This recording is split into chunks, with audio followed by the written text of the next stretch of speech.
ना मैं भोगता हूँ ना मैं त्यागी, यह कोई साधारण बात नहीं। यह एक ऐसा दरवाज़ा है जो हमें उस ओर ले जाता है जहाँ धैर्य खत्म हो जाता है, जहाँ संघर्ष की कोई जगह नहीं बचती। बस वही बच जाता जो हमेशा रहने वाला है, जो सनातन है। अपना असली रूप एक पुराने ज़माने की कल्पना कीजिए।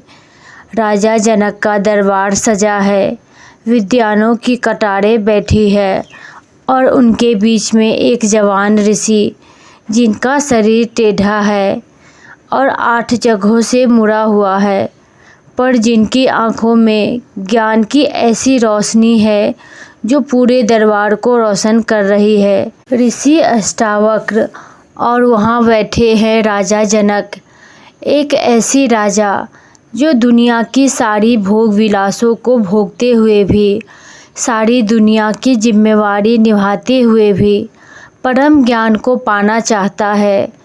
उनके मन में यह सवाल उठते रहता है कि यह कैसे होगा। क्या दुनिया का त्याग किए बिना, सब कुछ राजपाट छोड़े बिना मोक्ष मुमकिन है, या फिर इस सब को छोड़कर जंगल की ओर भाग जाना होगा। और तभी अष्टावक्र मुस्कुराते हैं। उनकी आवाज़ गूंजती है उस महल में, हे राजन, तुम्हारा सखी तुम्हारा बंदिश का कारण है। तुम समझते हो कि तुम भोगने वाला हो और त्यागने वाला भी तुम ही हो, पर क्या तुमने कभी सोचा कि तुम वो हो जो सब कुछ भोग रहा है, और क्या तुम वही हो जो त्याग भी करेगा? यही तो वह मुर्रा सवाल है। हमारे सारे दुखों सारे तनाव की जड़ हमने खुद को ऐसा इकाई मान लिया जो अनुभव करने वाला है। हमारा पूरा जीवन इसी में और मैं के आसपास घूमता रहता है। मैं अमीर हूँ, मैं गरीब हूँ, मैं स्वस्थ हूँ, मैं निरोग हूँ, मैं जो हर पल कुछ न कुछ भोग रहा हूँ। जब यह भोग बहुत भारी हो जाता है तब मैं त्यागी हो जाता है, संन्यास लेता है, वैराग्य धारण करता है। पर अष्टावक्र कहते हैं, नहीं, दोनों ही हालत भ्रम है, दोनों ही अज्ञान के 2 पहलू है। जब तक तुम्हारी पहचान इस शरीर और दिमाग से है, तब तक तुम न भोगता हो न त्यागी। तो वह हो जो इस भूमिका को अपना लिया है। तुम तो वो देखने वाले हो जो सब कुछ देख रहा है। तुम वह गवाह हो जो सब कुछ होते हुए भी कुछ भी नहीं है।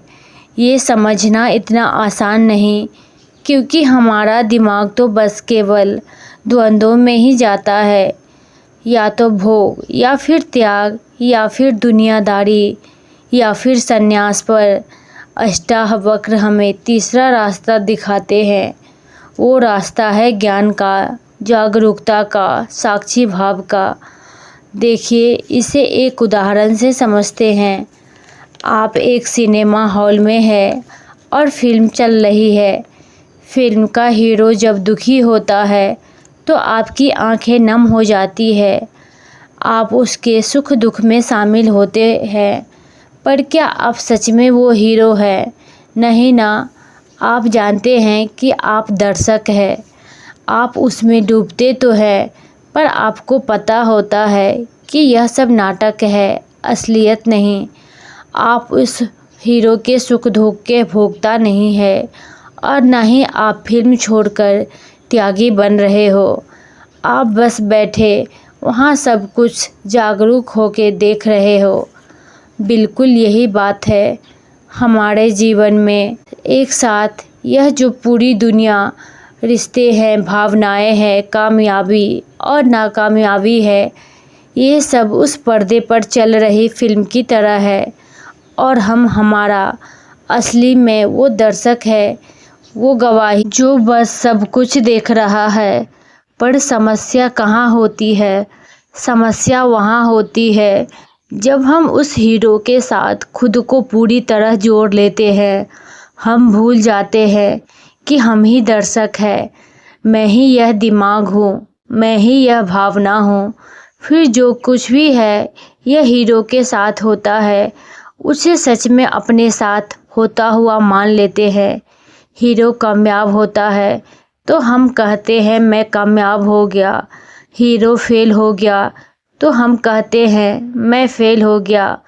हमने अपनी पहचान उस रोल के साथ जोड़ ली जो हमें इस दुनिया में निभाना है।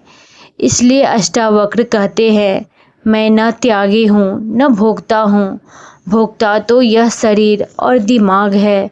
वीडियो अच्छी लगी तो लाइक शेयर एंड चैनल को सब्सक्राइब करें।